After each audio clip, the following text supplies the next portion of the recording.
What's up, everyone? Welcome to today's video. Welcome to the Video Game Fights channel. Thank you very much for tuning in. Audience member of mine put a comment here that I thought was very interesting. And let's go ahead and take a very quick look at this particular framework, because I think it's very interesting that we're having these conversations about what's going on in the gaming industry.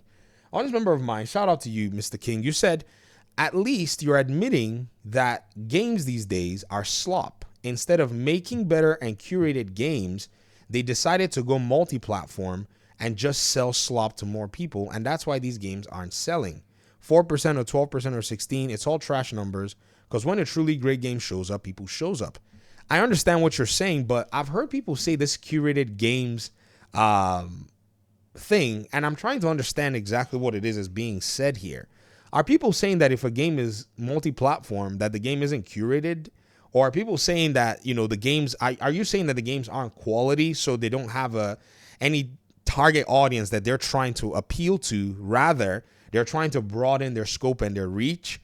I think there are many ways I could interpret what it is that's just said over here, but I've also seen a variation of this argument that's a little, I don't know, I think it's a little interesting if I were to kind of if I take a second glance at it. And that's the fact that some people have said, well, you know, like a game for everyone is a game for no one. I can understand how maybe, say, Assassin's Creed, right? They get their games going. They've already built their game. They've built an audience that like the Assassin's Creed formula. Then all of a sudden, they decide that they're going to go ahead and launch a game like Assassin's Creed Origins, which changes the formula in order for them to be able to reach what they think is a broader audience by taking the Assassin's Creed name and pulling the Assassin's Creed player base and giving those Witcher-style gameplay systems, open world, whatever, to then appeal to that ecosystem as well. That's one way to do it. And so having done it that way for so many, you know, for the last few years, they find themselves saying, oh, no, we're going to go back to the old Assassin's Creed formula. And then they bring like Mirage to be able to then appeal back to the audience again. That's probably one example that I can think about.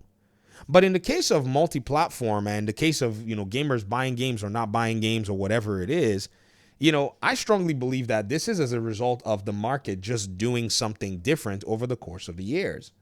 Now, as to the curation of games, I think it's fair to say that at the end of the day, when you think about it, right, a lot of these studios, before they make the attempt to start making multi-platform moves, it's not only the fact that their games are trash and they didn't sell, that's why they're going multi-plat.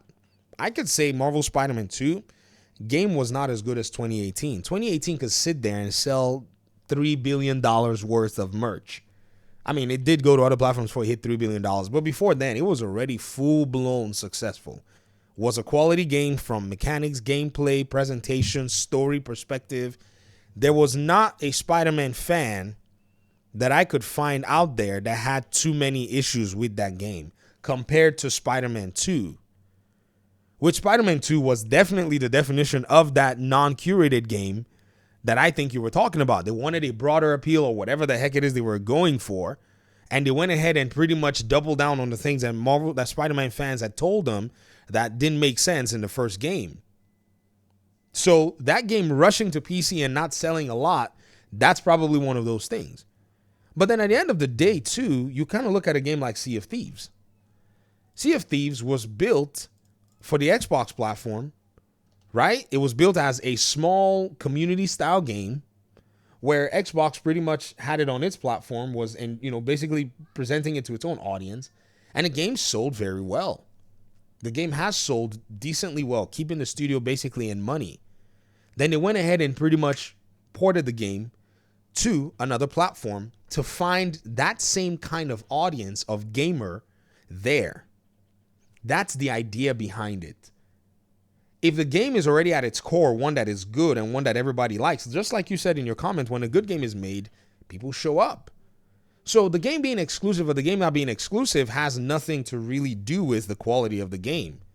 If the game's quality is really that strong, a lot of people are going to be at least interested in looking at what's going on. For me, there's a game called Astral Chain.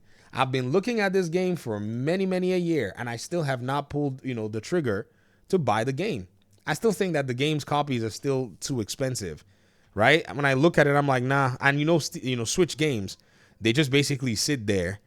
You know, at the end of the day, I've been looking on eBay and I'm looking at the number they're asking for. They're asking for like $30 for this game. I'm like, I'm not giving you guys $30 for a game that was made that long ago. Nah, this game has got to be a tenner.